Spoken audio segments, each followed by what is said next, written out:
Bismillah teman-teman, di respon kali ini saya pengen ngerespon beberapa komen ya. Kayaknya ini adalah salah satu realitas kehidupan karir ya, bahwa dalam organisasi atau di tempat kerja atau dalam sebuah komunitas atau bahkan di komunitas dakwah sekalipun, kadang-kadang kita ngerasa udah capek banget lah dengan perlakuan orang-orang di sekitar kita kepada kita. Kalau di lingkungan kerja itu misalnya kalian ngerasa capek dengan pressure yang diberikan oleh atasan kepada kalian, atau senior kepada kalian, kayak ngasih tugasnya itu nggak ngira-ngira gitu, nggak ngukur kemampuan kalian. Kalian ngerasa kayaknya, "Kok aku kayaknya jadi bulan-bulanan ya, jadi target terus ya, asal ada tugas pasti aku yang disuruh, dan yang sebelumnya aja belum beres ditambah lagi tugas yang berikutnya." Tapi kalau udah dilakuin rasanya kurang dihargai gitu, biasa aja, nggak pernah di-mention, dan secara karir juga nggak semakin baik, nggak dipromosiin, atau bahkan kadang-kadang kalau telat dikit disindir-sindir atau dimarahin. Pokoknya kita ngerasa diperlakukan secara nggak adil lah oleh lingkungan kerja kita, khususnya oleh senior ataupun atasan kita. Ini kalau dengan kondisi kayak gini, kadang-kadang kepikiran kayak mau resign gitu ya, tapi pas ngelihat saldo di ATM langsung lemes karena kebayang belum cicilan motor, belum bayar ini bayar itu, kayaknya ya udahlah bertahan aja tapi dalam kondisi yang berat dan udah capek banget secara mental. Ini gimana nih kalau kita ada di kondisi kayak gini? Tapi sebelumnya saya cuman coba baca dulu ya beberapa komen yang udah masuk. Ini ada yang masuk katanya gini, "Kerja keras aku selama ini kayak nggak ada artinya. Tiap project sukses yang dipuji atasan, yang naik nama adalah orang lain. Sakit hati dan ngerasa dikadalin banget. Tapi mau protes takut dibilang cari muka. Dampaknya sekarang aku jadi males ngasih effort lebih. Ngerasa percuma, sebagus apapun kerjaanku ya nggak ada hasilnya." Terus yang kedua ada yang bilang, "Paling capek itu dapat atasan yang micromanage-nya kebangetan. Tiap sejam sekali ditanyain progres. Bahkan setiap ketikan email aja harus persis kata per kata sesuai kemauan dia. Rasanya kayak nggak dipercaya sama sekali gitu dan nggak dikasih ruang buat nafas. Dampaknya sekarang aku malah jadi takut buat ngambil keputusan sendiri, nggak berkembang, dan tiap dengar notif chat dari dia tuh langsung bikin serangan panik." Ada lagi yang komen, "Di kantor aku tuh yang kerja keras bakal kalah sama yang pintar cari muka dan yang bermulut manis di depan bos. Capek banget lihat temen seruangan yang kerjanya biasa aja tapi karirnya cepet naik banget. Cuman karena rajin nemenin bos ngopi dan selalu ngeiyain semua omongannya bos. Sedih dan sakit hati sih, ngerasa usaha jujur kita nggak ada harganya. Dampaknya aku jadi males buat effort lebih di kantor. Milih buat bersikap masa bodoh aja lah, karena toh yang dilihat cuman yang pintar ngejilat." Terus ada juga yang komen, "Udah pernah sih lapor HR soal lingkungan kerja yang toksik. Hasilnya nihil. Malah aku yang kayak dijauhin pelan-pelan sama teman-teman. Kecewa banget sih sama tempat yang seharusnya ngelindungin, tapi dampaknya aku ngerasa sendiri banget. Kayak nggak ada satupun yang ada di pihak aku." Terakhir ada yang komen juga, "Pengen banget resign detik ini juga. Karena kantor udah toksik parah, tapi langsung ciut pas ingat cicilan sama kebutuhan orang tua nggak bisa libur. Rasanya kayak kejebak di penjara, mau lepas tapi taruhannya isi piring di rumah. Dampaknya tiap pagi mau berangkat kerja rasanya mual, stres karena terpaksa bertahan demi menyambung hidup." Itulah realitas yang ada di dunia kerja mungkin ya. Ini hanya beberapa contoh yang ada di komen. Teman-teman, kalau kita lagi ngalamin yang kayak gini, apa yang harus kita bangun dalam persepsi kita sebelum membangun sikap ya? Kayaknya kalau kita kerja sama orang lain, bukan sebagai self-employee atau wirausaha, kita masih employee sama orang lain, kita emang udah harus menyiapkan mental baja sih. Dan insya Allah itu worth it lah. Saya ngomong kayak gini bukan sebagai motivator dan sebagai ustadz aja ya. Kan saya juga pernah muda lah ya. Pernah jadi kuli, pernah ya macam-macam lah. Yang konteksnya kerja sama orang. Memang harus kalau bahasa orang Jawa tuh diempet sendiri lah. Diempet itu kayak ditahan sendiri aja. Nggak usah terlalu dirasa tapi ya nggak dirasa gitu. Gimana sih bahasanya? Saya paham, mungkin sebagian dari kalian tuh pengen dimengerti perasaannya, ini susah dong Ustadz dan segala macam. Iya saya paham, memang kondisinya nggak mudah, kondisinya tuh nggak nyaman pasti. Tapi memang hidup kayak gitu teman-teman. Ada realitas hidup yang kita nggak bisa skip, nggak bisa denial ya. Bahwa ketika kita kerja sama orang, kita memang akan mengalami tekanan. Kita pasti akan makan hati lah. Apalagi kalau kita kerja sama orang yang akhlaknya buruk, yang mungkin nggak ngerti tentang konsep agama, konsep akhlak, konsep iman. Bahkan kadang-kadang dengan orang yang ngerti agama tapi dia nggak ngerti tentang perasaan kasih sayang, memang kita akan makan hati. Itulah konsekuensi kita kerja sama orang. Tapi percaya nggak, itulah jihad kalian gitu. Diomongin, dicuekin, nggak dihargain, itu tuh jihad kalian. Jadi jihad kalian mencari nafkah yang halal itu bukan cuma keringat, tapi juga perasaan. Sehingga nilai kalian di mata Allah karena menjadi seorang mujahid keluarga, kepala keluarga, atau mungkin single parent, atau anak yang apa tadi istilahnya teh sandwich generation misalnya, masih menafkahi orang tua, itu jihad gitu. Kalian menafkahi orang tua susah payah bukan hanya dengan banting tulang peras keringat, tapi juga perasaan yang diobok-obok, diobrak-abrik lah. Jadi ketika kita ngalamin kesulitan di tempat kerja, coba niatkan sebagai, oh ini pengorbanan saya, ini jihad saya. Karena yang namanya berjihad itu pasti nggak mudah. Jadi saya harus kuatkan diri saya karena ini bagian dari jihad dan pengorbanan saya. Terus yang kedua, buat kita sebagai anggota, cobalah belajar untuk merasakan bahwa yang menilai pekerjaan kita itu bukan cuma manusia, tapi yang menilai pekerjaan kita itu Allah. Dan yang ngasih reward dalam hidup kita, dalam karir kita itu bukan cuma atasan. Yang ngasih reward kita itu juga Allah. Makanya Allah berfirman, wa qul i'malu fasayarallahu a'malakum.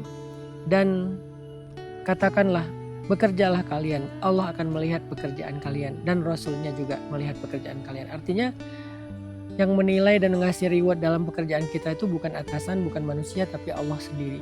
Sehingga kalau kalian ngerasa kurang dihargai sama manusia, percayalah Allah udah ngelihat kalian dan pasti akan menghargai kalian.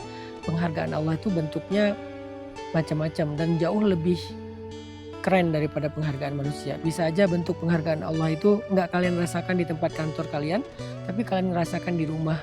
Mungkin kalian di kantor direndahkan, tapi kalian di rumah jadi raja. Nah, itu cara Allah untuk mengalihkan penghargaan yang harusnya kalian dapatkan di kantor nggak dikasih, tapi kalian dikasihnya di rumah. Anak-anak ngelihat kalian sebagai superhero, sebagai ayah aku adalah pahlawan aku. Istri ngelihat kalian sebagai seorang raja, suamiku adalah raja aku. Mungkin kalian akan jadi, misalnya Allah kasih rewardnya di kemudian hari, bukan sekarang. Nanti 5 tahun lagi, 10 tahun lagi, pasti Allah akan ngasih kalian reward. Karena Allah itu melihat apa yang kalian kerjakan. Yang ketiga teman-teman, kasih waktu buat diri kalian. Karena manusia itu kan bukan robot ya. Robot aja butuh dicas kan, butuh break kan. Jadi kalau kalian capek kerja, capek dengan kondisi yang toksik tadi, coba obatin luka kalian dengan me time, dengan dopamin, dengan serotonin, dengan oksitosin, dengan endorfin. Coba produksi 4 hormon untuk kesehatan mental itu, untuk diri kalian sendiri.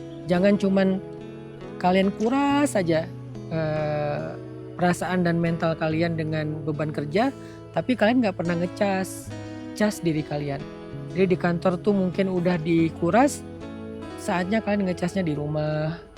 Karena rumah itu tempat pulang, kalian diterima di sana, kalian ditunggu, kalian dinantikan, kalian diharapkan, kalian dicintai. Cas energi kalian di rumah, cas energi kalian di masjid, cas energi kalian di atas sajadah, cas energi kalian di alam, cas energi kalian bersama sahabat-sahabat yang sefrekuensi, cas diri kalian. Jangan habis dikuras doang, tapi udah gitu kalian pulang tidur. Tidur itu istirahat fisik, sementara yang capek itu bukan fisik tapi mental kan. Sehingga obatnya bukan tidur aja, obatnya adalah serotonin, dopamin, oksitosin, dan endorfin. Coba cari nanti 4 hormon ini diproduksinya dengan kegiatan apa aja. Sehingga dengan demikian insya Allah kita bertahannya itu sehat gitu. Bukan bertahan karena ditahan-tahan doang, bertahannya itu sehat. Dari POV atasan atau senior deh. Pertama adalah kalian boleh-boleh aja ngasih tugas kepada tim kalian, kalian boleh-boleh aja nge-challenge tim kalian. Bahkan kalian boleh-boleh aja berniat baik pengen ngasih kesempatan grow kepada tim kalian. Jadi kalian ngasih banyak banget hal-hal yang mengasah dia, hal-hal yang memecut dia supaya dia bisa tumbuh lebih baik lagi. Tapi ada satu hal yang kita perlu sadari ya tentang muamalah. Jadilah manusia dan perlakukanlah orang lain sebagai manusia. Artinya nggak apa-apa seorang ayah, seorang ibu, seorang bos, seorang leader, seorang guru itu tuh nge-push orang-orang yang dia didik, yang dia bina supaya bangkit, supaya tumbuh, tapi bukan dengan cara toksik. Sebaliknya harusnya dengan cara support dan motivasi. Misalnya seorang ayah, kadang ayah itu terlihat keras ya. Tapi kalau kerasnya dengan toksik tuh beda dengan keras secara motivasi. Kalau keras toksik tuh gini, masa itu aja nggak bisa, dasar kamu memang orangnya bisa apa-apa, dasar kamu malas, dasar kamu lemah, itu toksik gitu. Begitu dia bisa sesuatu kita bilang, ya udahlah memang sudah seharusnya kayak gitu, bla bla bla, itu toksik. Tapi kalau misalnya yang memotivasi, misalnya ke anak gitu ya, nak atau dek atau bang gitu ya, ayah support, yuk kita bisa lakukan ini, ya udah kita lakukan bareng-bareng, coba kamu lakukan ini dulu semampu kamu, coba begini. Jadi motivasi gitu, bukan sekedar dijudge atau dituduh dengan tuduhan-tuduhan yang buruk atau direndahkan, tapi dimotivasi, dibesarkan hatinya, di encourage, disemangatin, diberanikan. Itu cara kita memperlakukan manusia. Jadi salah satu tugas pemimpin di dalam sebuah organisasi itu selain ngasih instruksi juga ngasih motivasi. Jadi nggak apa-apa misalnya sebagai bos kita ngasih tugas yang menurut anak buah kita tuh kayak berat banget lah. Tapi kan kita bisa ngukur ya, karena pemimpin itu kan bukan orang yang cuma bisa nyuruh, tapi dia udah pernah ngalamin itu kan. Jadi dia udah bisa ngukur lah, sebetulnya ini hal yang masih wajar sih, nggak berlebihan sih misalnya. Cuman karena dia belum terlatih jadi kesannya kayak berat banget. Maka tugas pemimpin ini adalah memotivasi dia.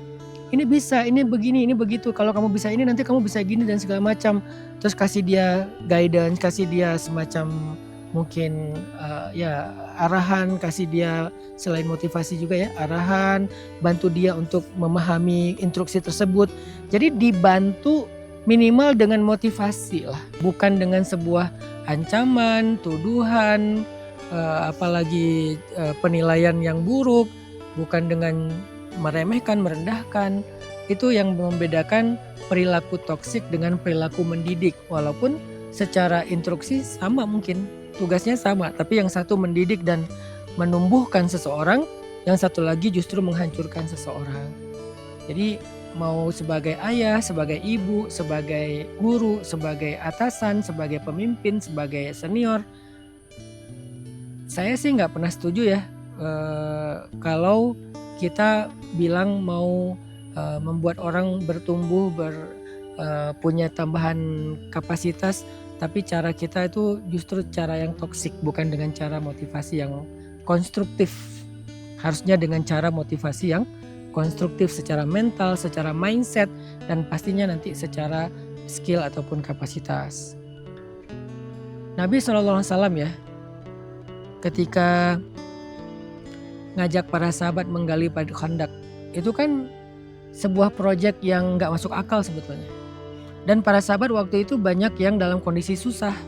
Mereka sedang mengalami gagal panen, terus mereka sendiri juga kurang makan, belum lagi ancaman-ancaman yang dari musuh di luar sana, belum lagi nanti banyak penggembosan dari orang-orang munafik dari dalam. Jadi kondisi waktu itu sangat sulit sebetulnya untuk menggali Bait Khandaq. Belum lagi ide Bait Khandaq itu sendiri ide yang gak make sense untuk dikerjakan di kota Madinah. Tapi gimana cara Nabi membuat mereka semuanya rela melakukan itu walaupun berat. Ada yang berkorban sampai jatuh pingsan, ada yang ketimpa dengan batu yang diangkat saking lemahnya gak kuat lagi. Gimana cara Nabi memimpin mereka? Ada satu adegan kecil yang selama ini sering kita diulang-ulang oleh Ustadz ya. Nabi suatu hari ketika ada sahabat yang namanya Salman ya, mau menghancurkan batu gak sanggup kan. Udah rame-rame ngancurin batu gak sanggup, terus mereka lapor ke Nabi. Terus Nabi datang, Nabi hancurkan dengan kapak beliau, keluar cahaya, Lalu dihancurkan lagi, keluar cahaya, dihancurkan lagi, keluar cahaya, dan batunya hancur. Saat itu harusnya Nabi udah aja. Kalau pemimpin toksik kan gini ya, pas timnya bilang, Pak ini kayaknya nggak bisa deh Pak, ini batunya terlalu keras. Ah kalian tuh emang pemalas gitu aja ngeluh, itu kan toksik kan. Kalau Nabi enggak, Nabi mencontohkan gitu, oh nggak bisa ya, coba saya coba deh. Pas dicoba sama Nabi, ya karena beliau seorang Nabi dan mukjizat ya, hancur sih. Nah kalau pemimpin toksik setelah dia coba ternyata batunya hancur, mungkin dia akan bilang, tuh lihat tuh, masa gini aja nggak bisa, saya aja bisa. Jadi dia lebih kayak pengen pamer gitu loh, dan merendahkan timnya. Sedangkan Nabi nggak gitu. Nabi setelah menghancurkan batu, Nabi malah bilang gini, berbahagialah wahai kaum muslimin, ada berita gembira untuk kalian. Ketika aku memukul batu ini yang pertama, keluar kilatan cahaya, Allah memperlihatkan kepada aku Istana Merah. Istana Merah itu sebagian ulama bilang bangunan Hagia Sophia yang ada di Istanbul. Ketika aku pukul lagi yang kedua, keluar kilatan cahaya, Allah menampakkan kepada aku Istana Putih di Madain, Istana Putih di Irak. Ketika aku pukul lagi yang ketiga, Allah menampakkan kepadaku gerbang Yaman.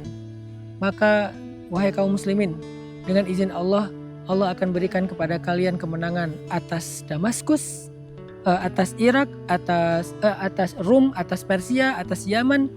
Maka bersabarlah karena janji Allah itu adalah benar. Nah ini kalimat ini yang saya bilang motivasi konstruktif ya.